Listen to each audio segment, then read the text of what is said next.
ओम नमः शिवाय। साथियों हमने सनातन धर्म से जुड़े विज्ञान के बारे में बहुत सी जानकारियां दी है। आज हम बताएंगे कि शिवलिंग पर जल से अभिषेक क्यों किया जाता है एवं ज्योतिर्लिंगों के पीछे क्या विज्ञान छुपा हुआ है। साथियों, वर्षों पहले कुछ उन्मुक्त विचार वाले लोगों ने भारतीय जीवन में लागू अनुशासन को गलत बताते हुए खत्म करना चाहा।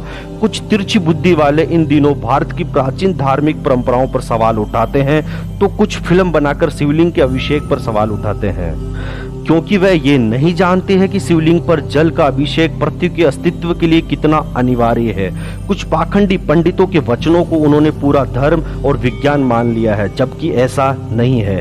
तो आइए जानते हैं देश भर में सबसे ज्यादा शिवलिंग की पूजा क्यों की जाती है और शिवलिंग पर जलाभिषेक का क्या रहस्य है। साथियों, भारत का रेडियो एक्टिविटी मैप उठा लीजिए, आप हैरान हो जाएंगे। भारत के नक्शे पर मौजूद 12 ज्योतिर्लिंगों को यदि बिंदुवार मिलाया जाए तो एक ऐसी आकृति उभर कर सामने आती है जिसकी कल्पना भी नहीं की जा सकती है। इन ज्योतिर्लिंगों को मिलाने पर हमें शंख की आकृति नजर आएगी।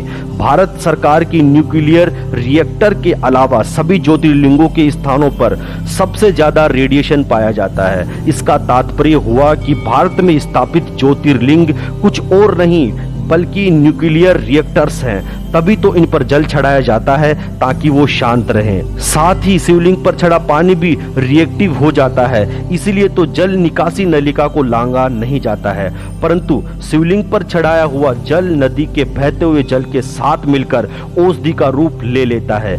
इसी कारण से हमारे पूर्वजों ने शिवलिंग की स्थापना अधिकतर नदियों के किनारे की है। साथियों, महादेव के सभी पदार्थ जैसे कि बेलपत्र, आगमद, धतूरा, गुड़हल आदि सभी न्यूक्लियर एनर्जी को सोखने वाले होते हैं। इसी वजह से शिवलिंग पर इनको जल के साथ चढ़ाया जाता है।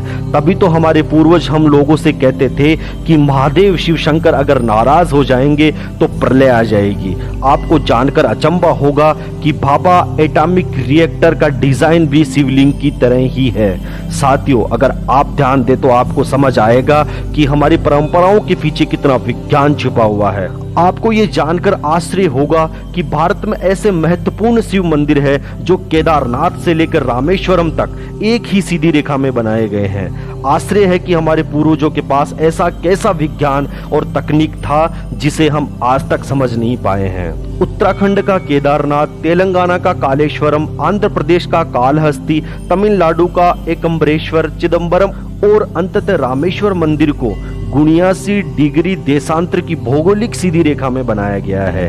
ये सारे मंदिर प्रकृति के 5 तत्वों में लिंग की अभिव्यक्ति का प्रतिनिधित्व करते हैं, जिसे हम आम भाषा में पंचभूत कहते हैं।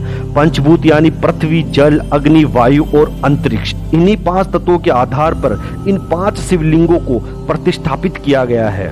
श्री कालहस्ती मंदिर में टिमटिमाते दीपक से पता चलता है कि वह वायुलिंग है, तथा तिरुवन्निका मंदिर में अंदरूनी पठार में जल वसंत से पता चलता है कि वह जल लिंग है, एवं अनामलाई पहाड़ी पर विशाल दीपक से पता चलता है कि वह अग्निलिंग है।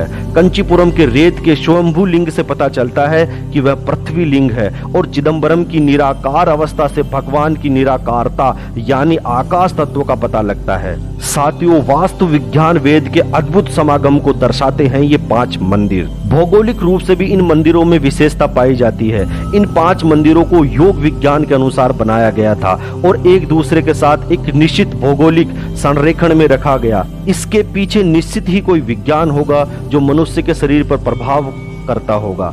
इन मंदिरों का करीब 5000 वर्ष पूर्व निर्माण किया गया था, जब उन स्थानों के अक्षांत और देशांतर को मापने के लिए कोई उपकरण तकनीकी उपलब्ध नहीं थी। तो फिर कैसे इतने सटीक रूप से 5 मंदिरों को प्रतिष्ठापित किया गया था? इस सवाल का जवाब शायद ही किसी के पास हो।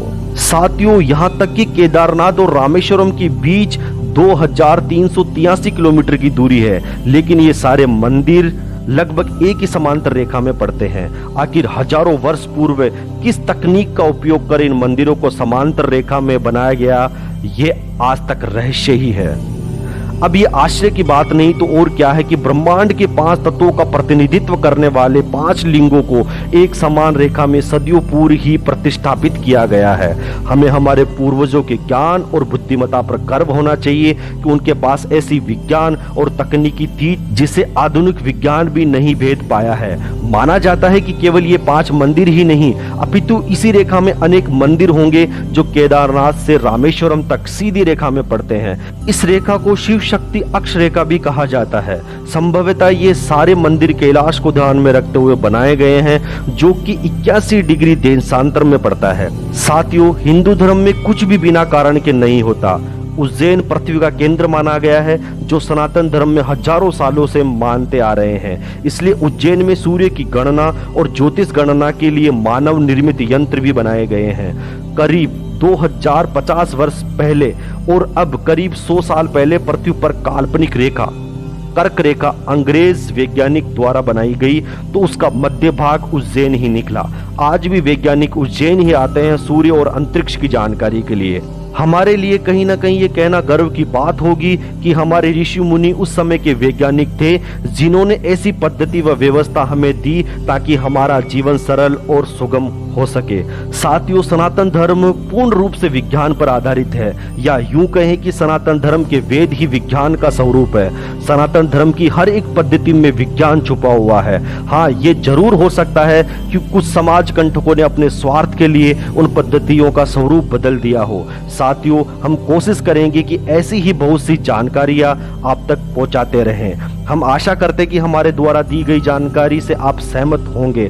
अगर आपको जानकारी अच्छी लगी हो तो आप हमें कमेंट्स करें, वीडियो को लाइक करें, शेयर करें व ऐसी ही रोचक जानकारियों के लिए हमारे चैनल हिंदूज़्म मिस्ट्री को सब्सक्राइब करें। धन्यवाद। जय श्री राम। ओम नमः शिवाय।